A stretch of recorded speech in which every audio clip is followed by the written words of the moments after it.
Our first question to you is around, can you tell me a little bit about what you did to prepare for life after PhD? What did that preparation entail for you? When in the PhD journey did you start preparing for life after PhD? Remember when I finished my PhD, I was pregnant. I remember. And so that threw another dice into the emotional things that you then have to deal with in transitioning from submitting and really being excited and celebrating, and I did, to then thinking, oh my word, I am pregnant. And so what does that mean? What does it mean for my post-PhD pregnant life? So mine was loaded literally, not just metaphorically. And so I had to deal with that. I was overseas, so I had to come back to South Africa. I was in Holland, language barriers, being an African in Europe, a totally different ballgame. Whether you have that PhD or not, it's a challenge. And I had no intention really of staying in Europe. I always wanted to come back to South Africa, because South Africa had given me those scholarships through their South Africa-Dutch collaboration. So I felt that I needed to come back and give back to the country. I think that relates to a decision, an earlier decision, to remain in the academy after PhD, right? So the idea was to finish a PhD, hopefully get a research, but more importantly, teaching. For me, I really love teaching, get a teaching job. The key thing really was, having made that decision to remain in the academy, was to acquire, certain skills that will be important later on, in looking for a job. So that meant that I will take the opportunity to enroll in courses around pedagogy, around curriculum development, teaching delivery. So at the University of Freiburg, they had a host of these classes, I think almost quarterly, from how you go about supervising a student, to, how do you come up with a new course and mode of self-evaluation. So I think those courses, in a sense, enabled me to begin to think of the skills that I needed, because I didn't do a taught PhD, right? So it was kind of the one-on-one supervision kind of PhD. So it meant that, one had to constantly look for ways to up one's ability to be a proper teacher. You don't want to go to the classroom and not be able to teach. In terms of when, actually at a very early stage, because I think in the final year of my master's, I think by then they left open the courses. So I think even advanced master students would take those courses, but I think later on they restricted them to PhD students. So I think I took the very first course, which is on curriculum development, around that time.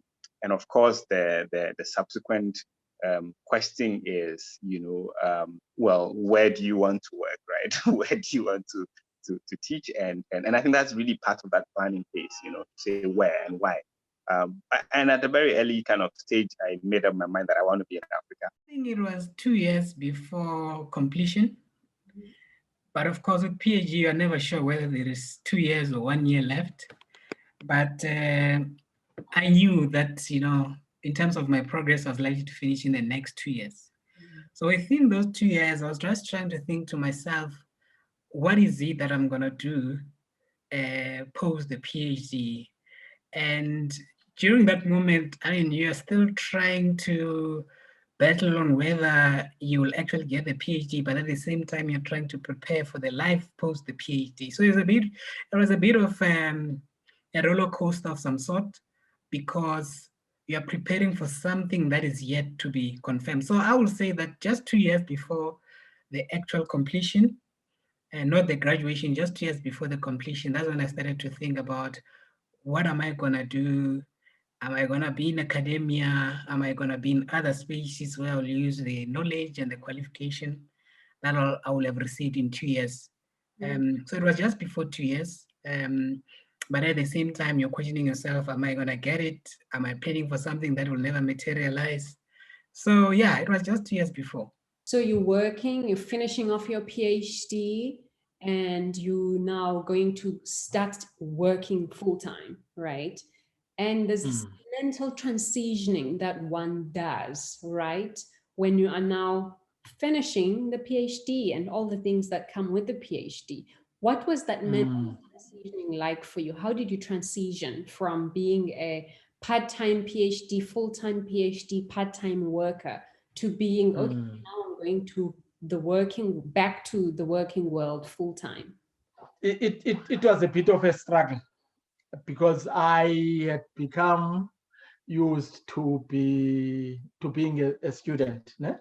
I struggled firstly to sleep properly.